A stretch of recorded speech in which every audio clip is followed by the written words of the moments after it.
ఈ సంసారంలో మనం ముందుకు వెళ్ళాలంటే అనేక సార్లు ద్వంద్వంలో కొట్టుమిట్టాడుతూ ఉంటాం.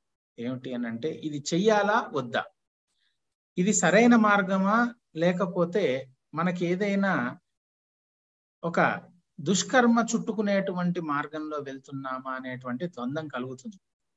కానీ ఒక్కోసారి బుద్ధిని మనస్సు అది ఓవర్ రైడ్ చేసేస్తుంది, ఓవర్టేక్ చేసేసి నువ్వు చేసేది అంతా బ్రహ్మాండంగా ఉంది, నువ్వు ఈ మార్గంలో వెళ్ళిపోయి ఇది సాధించేసుకో అంటుంది.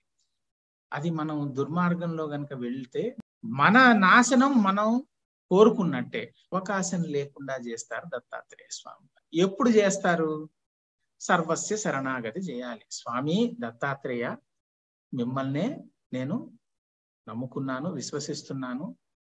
ఈ జన్మ మీరు ప్రసాదించింది, మీరు సద్గురు స్వరూపం గనక దీన్ని తిరిగి మీకే సమర్పిస్తున్నాను. నేను ఎటువంటి దుష్కర్మలకి పాటుపడకుండా, అటువంటి మార్గంలో పయనించకుండా సన్మార్గంలో పయనిస్తూ, మీరు చూపిన మార్గంలో నడుస్తూ మోక్షానికి అర్హత సాధించే విధంగా నన్ను ప్రేరేపించి చెయ్యి పట్టి అనునిత్యము మీరే నడిపించండి, ఇది నా జీవితం కాదు మీదే అని చెప్పి వారికి సమర్పణ చేసుకోవాలి. చేసుకుంటే, ఆ విధంగా చేస్తే తప్పకుండా వారి అనుగ్రహం కలిగి మనం ఎటువంటి దుష్కర్మలు చేయని అవసరం లేకుండా మన జీవితానికి ఏది మంచిదో అది వారు ప్రసాదిస్తారు.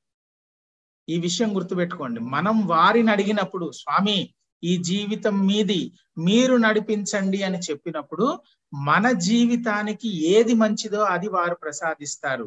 అంతేగాని మనం వారి దగ్గరికి వెళ్ళి నాకు అది కావాలి ఇది కావాలి అని కోరితే మన భక్తిని అనుసరించి ఆయన అనుగ్రహించవచ్చు, కానీ అది మనకి ఎంత మంచి చేస్తుందో చెడు చేస్తుందో మానవులం గనక మనకు అది తెలియదు.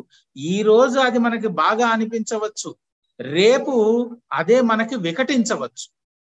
ఆ విషయం మనకి తెలియదు, వారికి తెలుసు. సద్గురువులు గనక, త్రిమూర్తి స్వరూపులు గనక వారికి తెలుసు. ఈ మాట ఎందుకు చెప్పాను అని అంటే, కార్త్యవీర్యార్జునుడి యొక్క చరిత్ర తెలిసిన వారెవరూ కూడా దత్తాత్రేయ మార్గంలో నడుస్తూ దత్తాత్రేయ స్వామి వారిని భక్తితో వారిని పూజిస్తూ, వారిని మనం నిత్య పారాయణలు చేస్తూ, వారి స్తోత్ర పారాయణలు చేస్తూ, వారి చరిత్రలు పారాయణ చేస్తూ పొరపాటున కూడా నాకు ఫలానాది ప్రసాదించండి అని అడగరు. ఎందుకు అడగకూడదు అని అంటే, కార్త్యవీర్యార్జునుడు అంతటి మహాభక్తుడు, దత్తాత్రేయ స్వామి వారిని ప్రసన్నం చేసుకున్నాడు, మధుమతీదేవి యొక్క అనుగ్రహం పొందాడు, సహస్ర బాహువులను పొందాడు.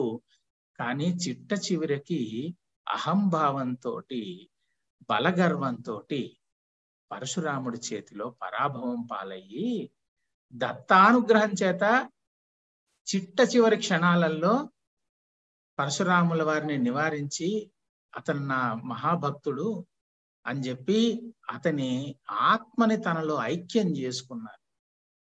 ఎందుకు బలగర్వం? సహస్ర బాహువులు ఉన్నాయి, నన్ను కొట్టిన వాడు లేడు, నాకు మధుమతీదేవి ప్రసాదించిన విద్య ఉంది, నా దగ్గర లేని అస్త్రశస్త్రాలు లేవు. ఇందుకనే మనం ఎప్పుడూ కూడా కోరిక కోరకూడదు. ఆ కోరిక అనేది కోరాము అని అంటే మన నాశనం మనం కోరుకున్నట్టే. ఎందుకు అని అంటే, ఈ రోజు మంచిది అనిపించవచ్చు, రేపు అది వికటించవచ్చు. అందుకే ఎప్పుడు కేవలం సర్వస్వ శరణాగతి చేయాలి గురు మార్గంలో, అంతేగాని నాకు అది కావాలి ఇది కావాలని అనకూడదు. మన జీవితానికి ఏది మంచిదో, ఎటువంటి మార్గంలో నడిస్తే మనం దుష్కర్మలు చేయవలసిన అవసరం పడదో, ఎక్కడ మనం దత్తనామం విడువని అవసరం పడదో, అటువంటి మార్గంలో వారే చేపట్టి నడిపిస్తారు. ఇప్పుడు వారే చేపట్టి నడిపించిన తర్వాత ఇంకా మనకి వేరే ఇంకేం కావాలి? ఈ జీవితం ఏదైనా ఒడిదుడుకులకు లోనవుతుందా? అవ్వదు. ఒకవేళ అయినా కూడా దాన్ని తట్టుకు, ఎందుకంటే కర్మ విపాకం చేస్తారని ముందే చెప్పాను. పాపకర్మ శేషం ఉంచుకోకూడదు, అనుభవించేసేయాలి.